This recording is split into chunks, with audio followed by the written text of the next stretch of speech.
प्रश्न आहे, एका डब्यामध्ये 500 अंडे आहेत. त्यापैकी 3/25 अंडी फुटली व उरलेल्या अंड्यांपैकी 4/5 अंडी विकली. तर किती अंडी शिल्लक राहिली? आता एका डब्यामध्ये किती अंडी आहेत? 500 अंडी आहेत. त्यापैकी काय झालेलं आहे? 3/25 फुटली. आता आपण इथे काय करूया? आधी फुटलेली अंडी काढूया. फुटलेली अंडी. आता एकूण किती आहेत? 500. म्हणजेच आपण इथे 500 गुणिले 3/25 असं लिहिणार आहोत. आता इथे पहा, 25 एक 25, 25 गुणे 50 आणि 25 शून्य 0. म्हणजेच इथं काय राहिलेलं आहे? 20 गुणिले 3. म्हणजेच फुटलेली अंडी किती आहेत? 60 आहेत. आता काय सांगितलेलं आहे? उरलेल्या अंड्यापैकी.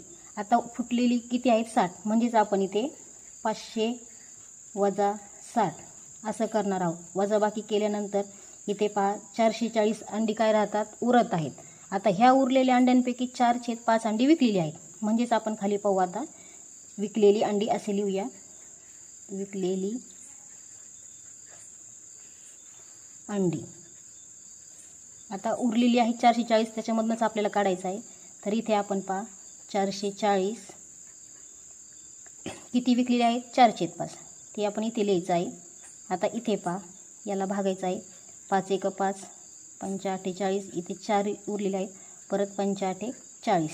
इथे गुणाकार पहा, 88 गुणिले 4. 4 8 32. हातचे आले 3. परत 4 8 32. 32 आणि 3 35. किती आलेले आहेत विकलेली अंडी? 352. आता काय सांगितलेलं आहे? तर किती अंडी शिल्लक राहिली?